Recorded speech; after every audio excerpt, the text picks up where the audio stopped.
Gracias, Jocelyn, por la presentación. Buenas noches, profesor. Buenas noches, compañeros. En esta oportunidad quiero presentarles mi ponencia a favor de que el Estado debe regular el control de natalidad en el Perú. En realidad debe seguir regulándolo. Ya han habido programas que datan desde el segundo gobierno del presidente Belaúnde, han continuado en el gobierno de Alan García y llegaron al gobierno de Fujimori, donde tuvieron una brecha complicada para continuar.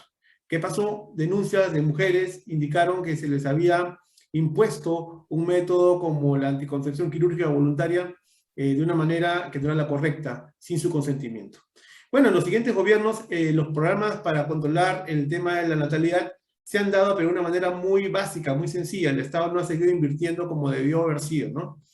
Luego, estudios de INEI, en realidad estadísticas, que han salido abiertas al público a través del diario Gestión, indican que esos programas en realidad sí han ido funcionando. Hoy en día el 77% de mujeres ya usa métodos anticonceptivos clínicos conocidos. Solamente el 23% de mujeres usa métodos naturales. Eso significa que esto ha ido evolucionando. Incluso en datos de MINSA y en datos de INEI también se coincide que hoy en día la tasa de natalidad en el Perú está bajo de la media mundial. La revista de Lancet, que ha suscrito en la BBC, indica también que la media actual es 2.1 hijos por mujer. En ese sentido, ya está controlada la natalidad en el Perú. Lo que necesitamos actualmente es hacer que las familias peruanas tengan los hijos que pueden criar.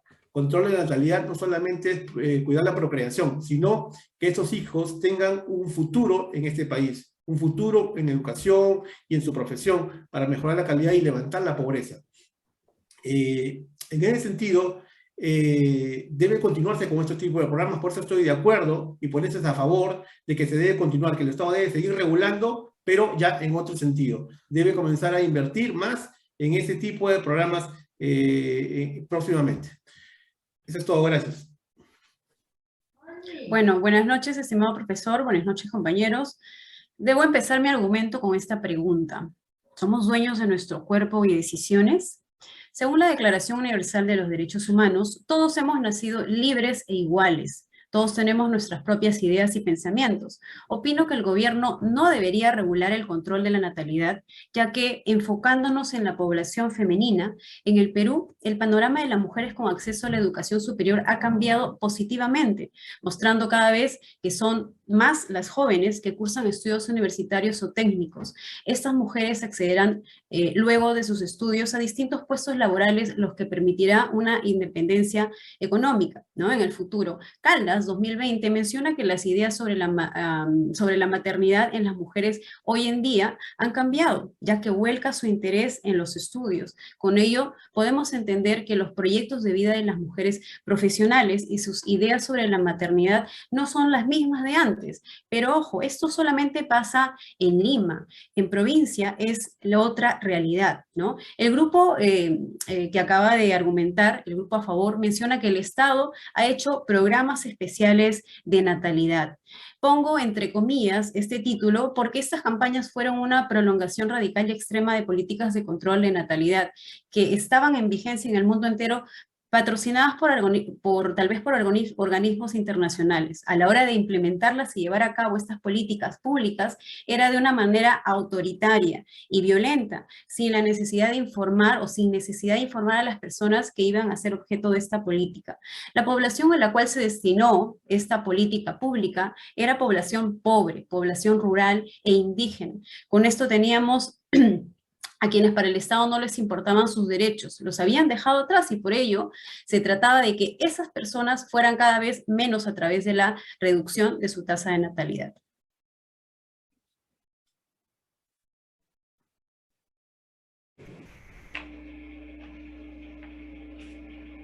Buenas noches, estimado profesor Francisco, y buenas noches, compañeros. Nelson Mandela en una oportunidad dijo: la eliminación de la pobreza no es un gesto de caridad, es un acto de justicia. Por lo tanto, estoy completamente de acuerdo que el Estado regule el control de la natalidad aquí en Perú. Un reciente estudio de la Comisión Económica para América Latina y el Caribe, CEPAL, en el informe COVID-19 número 2 del 2020, manifiesta que la pobreza en Latinoamérica aumentaría el 4.4% con relación al año anterior. Por otro lado, un estudio hecho por García 2018 revela que las personas de escasos recursos tienen más hijos de los que podrían sostener económicamente. Y esta es la capacidad de satisfacer todas las necesidades de los hijos y también el bienestar de la familia en general. Muchas de las familias acá en Perú, que están en situación de pobreza y pobreza extrema, al no tener un ingreso fijo, al no poder sustentar todas las necesidades de su familia, ponen a trabajar a sus hijos, porque a mayor ingreso, obviamente, va a mejorar la situación económica. Pero esto quiere decir que exponemos a nuestros niños a que sean explotados laboralmente. Por tal motivo, el Estado debe regular el control de la natalidad aquí en Perú. Gracias. ¿Sigo yo? Sí. Buenas noches, profesor. Buenas noches, compañeros. Respondiendo a mi compañera, que en su momento habló sobre el Estado que debe regular la natalidad con el fin de reducir la pobreza, y mencionando también a mi compañera que dice que en términos económicos, mi respuesta es no. Al contrario, económicamente es ineficiente tratar de reducir la población por medio de políticas que limitan la cantidad de hijos. ¿Por qué? Porque se limita el acceso al capital humano de estas familias pobres. Y con ellas se limitan sus ingresos familiares. Además, pensar que una persona decidirá tener menos hijos para tener un mejor nivel de vida implica suponer que esa persona tiene los medios para lograr un mejor nivel de vida. Las personas de estrato económico bajo necesitan de sus hijos para conseguir ese mejor nivel de vida relativamente. Ahora, una vez que consiguen el nivel de vida económico correcto, el medio alto, su calidad de vida mejorará y por ende la misma generación o la siguiente podrán optar por uno o más hijos debido a que su situación económica mejoró. Además, el razonamiento aritmético se notaría con un desfase de tiempo significativo. ¿Qué quiere decir esto? Que porque una persona decida no tener uno o más hijos, no quiere decir que de la noche a la mañana se vuelve millonario.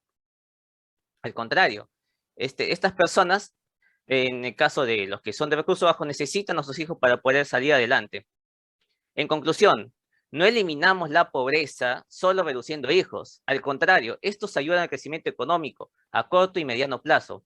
Y aunque suene extraño, hay que dejar que la economía regule el control natal y no el Estado. Y eso es mucho mejor que estar regalando condones. Gracias.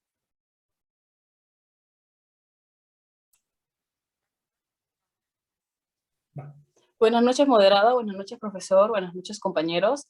Estoy de acuerdo que el gobierno regule la natalidad en el Perú porque en el año 1996 el programa de la planificación familiar fue diseñado con la necesaria finalidad de disminuir la alta tasa de mortalidad materna e infantil en el país. Una madre moría cada 5 horas por causas relacionadas con su embarazo, posparto, parto y complicaciones por abortos provocados. Según ENDES, en el año 1996, la tasa de mortalidad materna era de 265 muertos por 100.000 vivos. En Lima era de 185, en Ayacucho de 1.039 y el 20% eran abortos clandestinos. Por eso, el programa de salud reproductiva y planificación familiar proveía todos los métodos anticonceptivos y llegó a obtener 1 millón de parejas protegidas. En el año 1998, de 806.935 personas, el 41% optó por métodos inyectables, el 24% optó por métodos de píldoras, el 14% preservativos, el 5% por tabletas vaginales, el 13% por dispositivo intrauterino, el 3% por anticoncepción quirúrgica. Esto quiere decir que el 97% de las personas utilizó métodos... ¿Qué? ¿Terminé? Sí. Es muy largo lo que dije. No entiendo. De nuevo nomás. No, está bien. Esta parte ¿Sí? Sí, Sor Juanita. Continúa, Elber.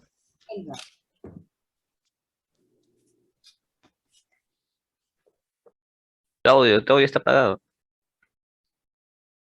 Elber, tu audio. Disculpe. Ya, a ver, vamos. Buenas noches, moderador. Buenas noches, compañeros. Buenas noches, profesor. Yo estoy en contra de la esterilización. ¿Puede creer que esto ocurre hoy en el Perú? Aquí miles de mujeres pobres, quechuamblantes y campesinas, es decir, poseedoras de cualidades que les han supuesto de parte de un conglomerado de muchas veces tiene el discurso oficial de marginación, desprecio y olvido histórico. Son esta la comunidad agredida.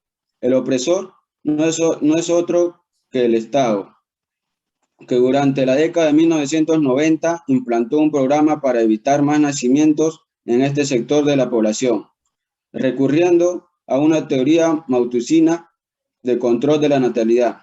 Es decir, el procedimiento de estas conductas en el sistema de justicia que en un plano ideal habría supuesto la prioridad de un Estado democráticamente sano.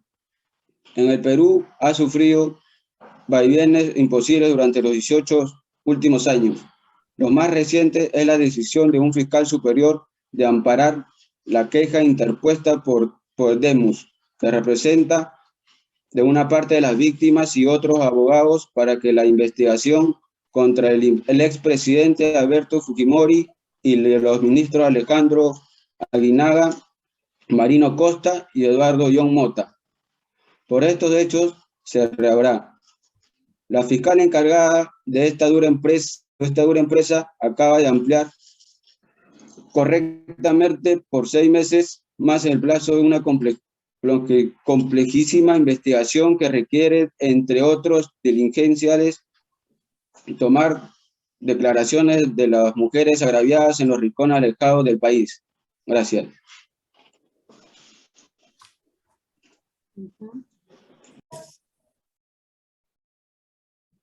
Estoy de acuerdo que el gobierno regule la natalidad en el Perú. Por ello, el Estado debe aplicar una mejor educación sexual en el Perú, ya que en el país 7 de cada embarazos de niños y adolescentes son no intencionales. Según María Teresa, asesora del Minedu, una educación sexual de calidad debe tener como base la educación sexual integral para la vida.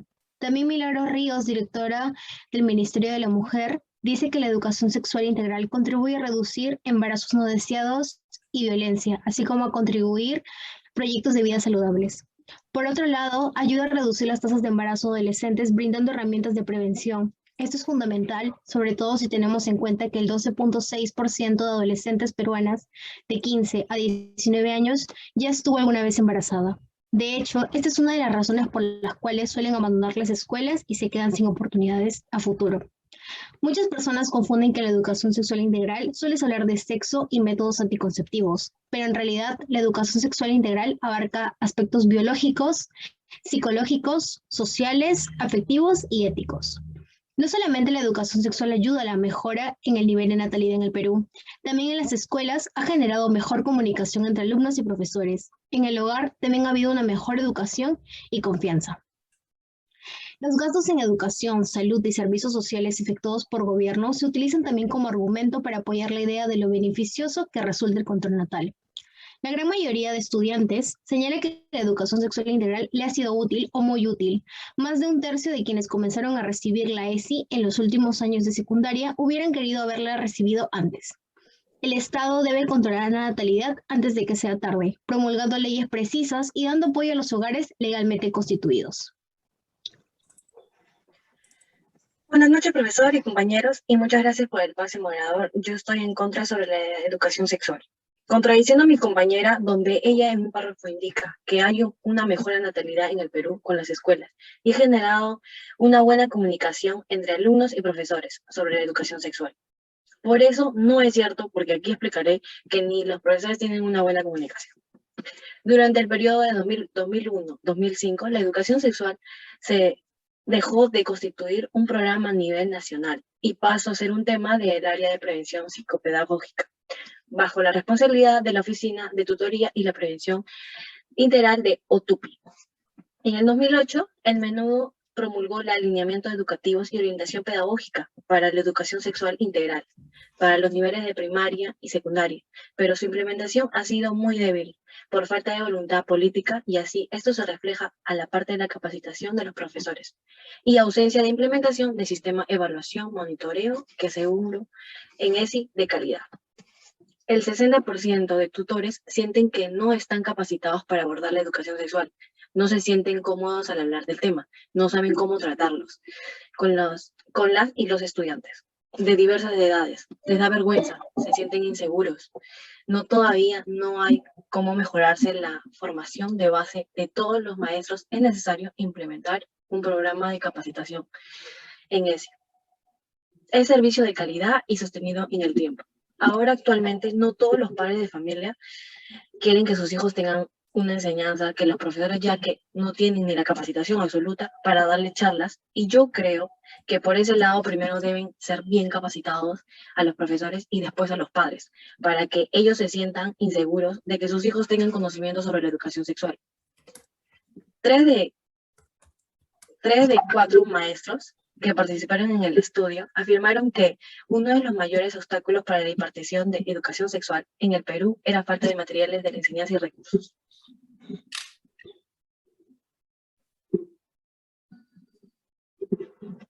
Va. Ya, buenas noches, profesor, buenas noches, compañeros todos. Thomas Malthus declaró: el crecimiento demográfico trae pobreza.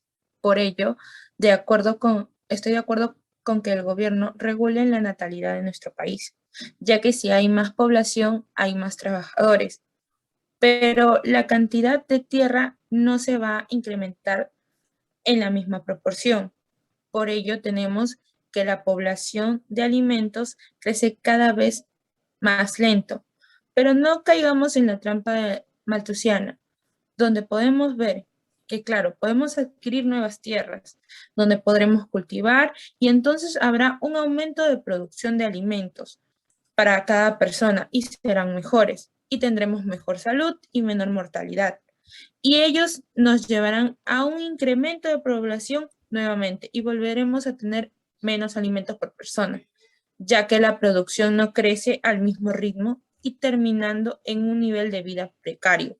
Y caeremos en un ciclo donde cada vez nos irá o nos podría ir peor.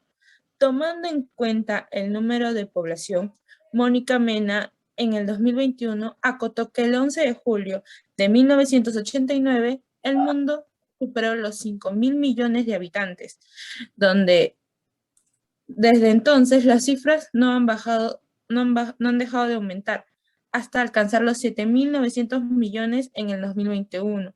La ONU prevé que la población mundial crezca hasta 10.900 habitantes en el 2100. No esperemos obtener una sobrepoblación como en China con 1.444 millones de habitantes o India con 1.393 millones de habitantes. No olvidemos que la tasa de pobreza en el país en el año 2019 es del 20.2%, es decir, alrededor de 6.569.000 personas son pobres o en extrema pobreza. Gracias.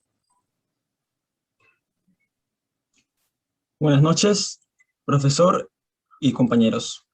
Aplicar una regulación de la natalidad en el Perú sería una decisión equivocada e innecesaria, ya que no existe un problema con los índices de natalidad actualmente. En teoría, para que el gobierno decida impulsar estas medidas, debe haber una preocupación inicial por un alarmante aumento de la tasa de nacimientos en el país, una situación que no ocurre en el Perú.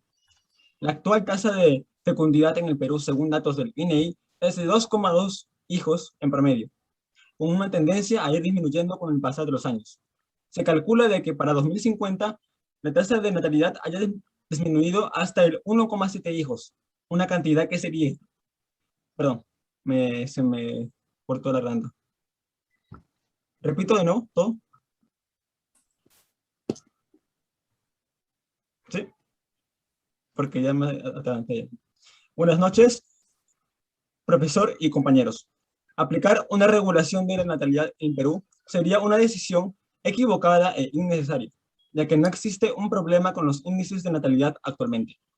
En teoría, para que el gobierno impulse estas medidas, debe haber una preocupación inicial por un alarmante aumento de la tasa de nacimientos, cosa que en el Perú no ocurre actualmente. La actual tasa de fecundidad en el Perú, según datos del INEI, es de 2,2 hijos en promedio, una cantidad que va a ir disminuyendo con el pasar de los años. Se calcula de que para 2050 la tasa de fecundidad haya disminuido hasta el 1,7 hijos, una cantidad que sería insuficiente para cubrir el reemplazo generacional, que no solo probaría de que el Perú no pasa por un aumento descontrolado en la población, sino de que estaría en camino a padecer un aumento en la longevidad de la población. El equipo contrario menciona que se proyecta un aumento en la población mundial y asegura que nuestro país estaría en riesgo de acabar con problemas de población como los de países como China e India. La comparativa parece casi una utopía, ya que no existe un punto de comparación entre el problema demográfico entre India y China y nuestro país. La India es 2 veces más grande que el Perú y posee 18 veces una mayor densidad poblacional que nuestro país. Está bien, no pongamos a India como ejemplo, pongamos a un país con menos población. Por ejemplo, Alemania. Alemania es 4 veces más pequeño que nuestro país, pero posee más del doble de nuestra población, y Alemania no está tomando medidas regulatorias para la fecundidad. Por el contrario, impulsa medidas enfocadas en solventar el estancamiento del crecimiento de su población. Perú es el 19º país más grande del mundo. Sin embargo, en cuanto a población, estamos en el puesto número 44. Si se clasifican los países por densidad de población, el resultado es incluso aún más sorprendente. El Perú ocupa el puesto 157, siendo superado incluso por países como Chile. Los datos expuestos actualmente indican de que es improbable de que el Perú sufra problemas de población. Gracias.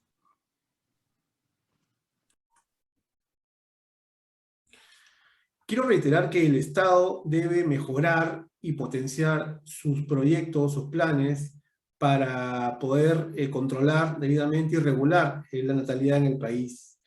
Lo reitero, a pesar de que lo que ocurrió en el gobierno de Fujimori tuvo inconvenientes, está demostrado que este tipo de programas han funcionado. 300.000 mujeres fueron intervenidas y apenas el 0,6 fue la parte que apareció con denuncias. En lo sucesivo, hoy en día Perú ya no tiene un problema demográfico. En los años 90 teníamos una media de natalidad de 4 embarazos por familia. Hoy en día tenemos 1,9. Eso ya se solucionó. Hoy en día lo que tenemos que hacer es regularlo para que las familias, reitero, tengan los hijos que pueden mantener para ser mejores profesionales y mejores personas para este país. Dale, Carlos. Los datos proporcionados por mi grupo han demostrado que el Perú no presenta ni presentará en el futuro de problemas con la tasa de natalidad.